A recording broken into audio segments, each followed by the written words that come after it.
मैं आपको एक बात बताता हूं, जैनत्व के संस्कार जिसके वहां जड़ है ना, वो क्या कर सकता है उसका मैं बात आपको मैं कहना चाहता हूं। इब्राहिम भाई, उनका एक लड़का अरमान, केरेबल पालसी नाम का रोग हुआ बच्चे को, लाखों रुपया पानी की तरफ बहा दिया।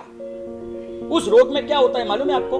सिर कद्दू की तरफ बढ़ने लगता है, अपना वाटरमेलन होता है ना उस तरफ बढ़ने लगता है, पानी भरने लगता है, आंखें उसकी छोटी होती जाती है, न बोल पाता है न देख पाता है। लाखों रुपया इब्राहिम भाई ने पानी की तरह उसके पीछे बहा दिया, एक का एक संतान, खूब संपत्ति इब्राहिम भाई के पास, पर बच्चे के सुख के पीछे वो संपत्ति उनको छोटी लगती थी। उनको लगा कि पैसे का करना क्या, जब मेरे बच्चे की पीड़ा में देख नहीं पाता हूं। 8 साल का हो गया, पर ये पालसी नाम का जो डिसीज, जो उनका जो रोग, वो मिटा नहीं पाया कोई। अचानक से एक बार उनके ससुर जी, उन्होंने बोला एक काम कर, तू राजकोट जा, सिविल हॉस्पिटल में doctor Mayuri Sanghvi homeopathy doctor है। 3-4 साल पहले मैंने उनकी दवाई ली थी, मेरी नजर चली गई थी। 3 साल उनकी दवाई ली, मेरी दृष्टि वापस आ गई, मेरा विजन वापस आ गया, नहीं तो मैं तो अंधा हो चुका था। और आज सही बताऊं ना, मेरे को लगता है कि मेरे जीवन में अल्लाह के रूप में वो मयूरी बहन आए कि मुझे नई जीवन दिया, नई रोशनी दी। शायद तेरा बेटा वहां से ठीक हो जाए। ऐसा कहते हैं ना, डूबते को तिनका का सहारा। ऐसा लगता है कि डूब तो नाव तो डूबी तो रही है। माना कि वहां पे फ्री में ट्रीटमेंट होती है, लाखों रुपए का, पैसे का कोई सवाल नहीं था। और इब्राहिम भाई अपने बच्चे को लेकर पहुंचे मयूरी बहन के पास। मयूरी बहन ने पूरा रिपोर्ट देखा, होम्योपैथी डॉक्टर की मेथड होती है, 1.5-2 घंटा प्रश्नोत्तरी हुई, कुछ सवाल बच्चे को पूछे, बच्चा बोल नहीं पा रहा है, पर उसके बदले में उसकी माँ उसको जवाब दे रही है। और सारे प्रश्नोत्तरी के बाद मयूरी बहन ने बोला, इब्राहिम भाई 1.5 साल तक धीरज रखना, 1.5-2 साल तक तो शायद इसमें कोई भी परिवर्तन ना आए, पर मैं जैसे जैसे दवाई देती रहूं आपको, इस तरह से आप दवाई लेते रहना, विश्वास रखना और ऊपर वाले पे विश्वास रखना। अगर मुझे निमित्त बनाया है तो शायद आपके बेटे को मैं स्वस्थ कर पाऊंगी। विश्वास के साथ दवाइयां शुरू हुई। 1.5-2 साल तक कोई परिवर्तन नहीं, कोई फर्क नहीं। और उसके बाद 2 साल के बाद 6 महीने में धीमे धीमे सिर की साइज कम होती गई। और आफ्टर ईयर 1 साल के बाद हुआ क्या, एकदम बैक टू नॉर्मल हो गया।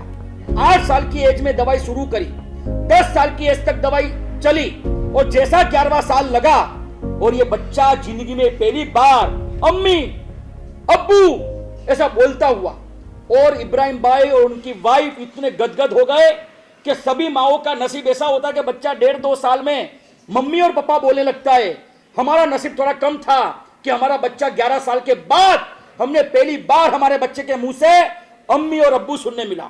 गदगद हो गए, पानी पानी हो गए अंदर से कि क्या मयूरी बहन आपने कमाल करी, मेरे बच्चे को जिंदगी बर्बाद होते आपने बचा ली।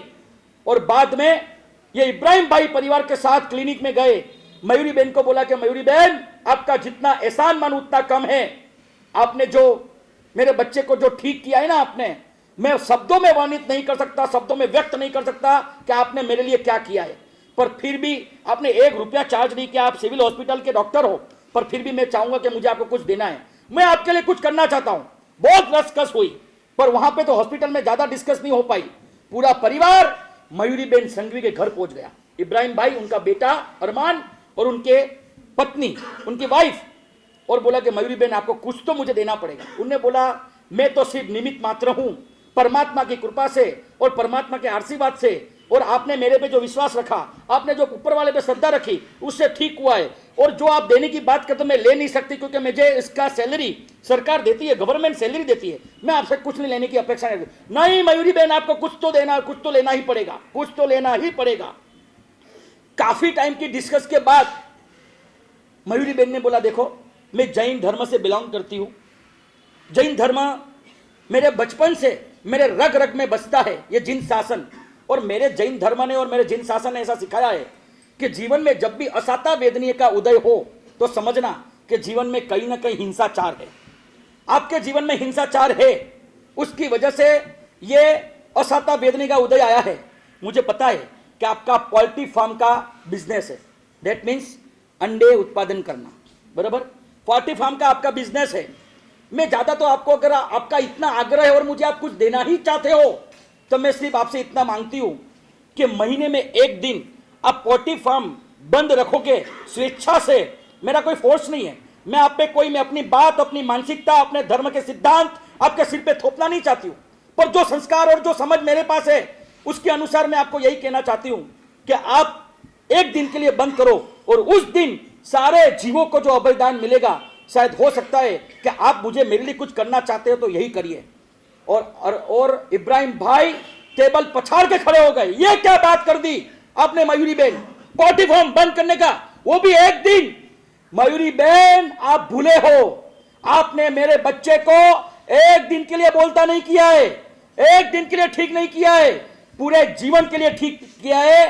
ये इब्राहिम भाई आपको वचन देता है, कल से पोल्ट्री फार्म का धंधा बंद, एकदम बंद।